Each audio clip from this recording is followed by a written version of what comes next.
امروز ما به مناسبت روز پدر داریم غذا درست میکنیم، یعنی میخوایم بریم بدیم به کسایی که گناه دارن. خلاصه ما اینجا رفتیم ظرف لیوان مصرف کنیم، همه چی گرفتیم.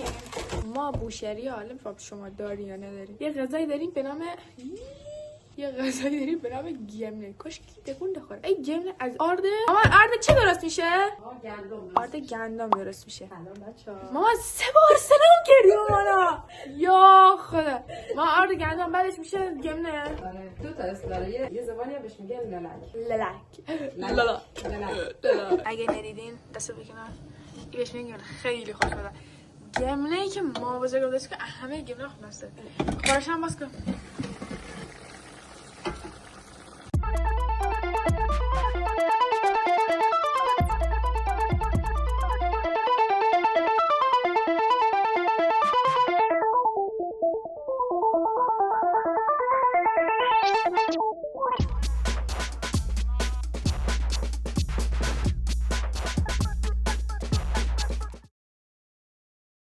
ما خواب دیدم که رفته بودم یه جایی مثل خونه بابا بزرگا میرم، مثلا فکر کن یه حیاتی اینجا واردش میشی، اینجا که واردش میشی مثلا حیات بابا بزرگا میرم واردش میشی، اینجا درخته، اینجا میاد میره آخر اونجا دستشویی، اینجا آشپزخونه، اینجا یه حاله در حال حیاتش خیلی بزرگه. بعد اینجا قبل دستشویی انباری.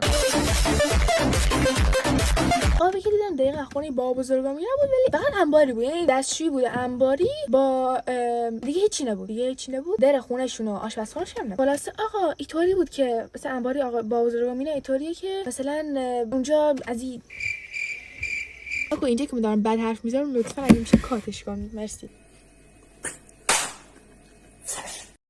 نمی‌فهمم اسمش چیه. خب از اینه که اجاق گاز اجاق گاز، ولی اجاق گاز نیست، مثلا تک شعله بهش میگیم. ما می‌خواستم اسم اوتش بگم، دارم درست میگم، ولی تک شعله که بعد اونجا مثلا یه حوض داره که دست مثلا مثال تو حوضه که بعد دست تو صورت و نمیفهم ظرف و این چیزا باش میشورن این چیه. خلاصه به جای این انباری که داخلش وسایل و پیاز و این چیزا باشه چی بود؟ یه پیرزنی بود.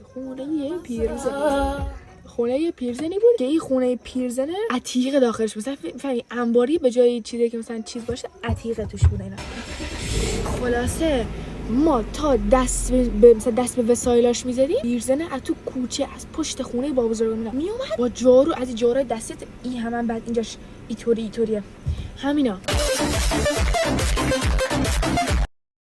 اومده بود دنبالمون میکرد و اینا. یعنی فکر کنم 3-4 بار خواب پشت هم دیدم. بعد هر دفعه که مثلا خواب میدم با یه نفر جدید میرفتیم داخل اونجا. بعد مثلا ما یواشکی میرفتیم، هیچ اتفاقی نمیافتاد، هیچ صدایی نمیدادیم تا دست به چیزی میزدیم پیرزنه میومد. بعد میگن خوابی که پیرزن بخواد دنبالت بکنه خواب بدیه و بری صدقه بدی. حالا ما صدقه بده چرت من خیلی زیاد گفتم. حالا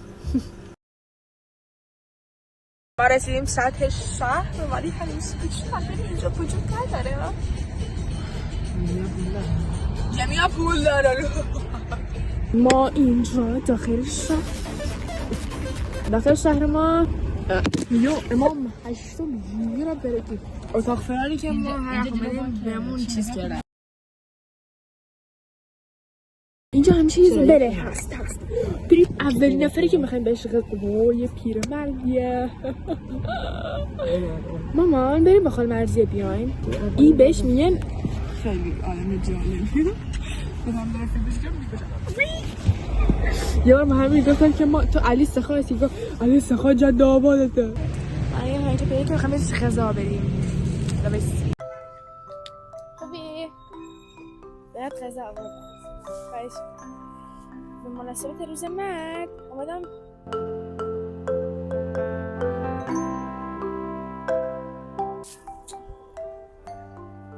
سلام. خوب شما؟ باید غذا آوردم. خواهش نه ما آوردم هر کی که غذا بخوام چه بهش غذا بدم.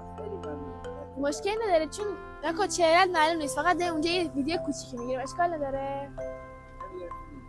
میگم که داریم یه ویدیو میگیریم فیلم. خب اصلا یه سلام میکنیم، فقط سلام میکنیم راش. آره مرسی. من خواهش میکنم. خدا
گل نرگس داد. غذامون تمام شد.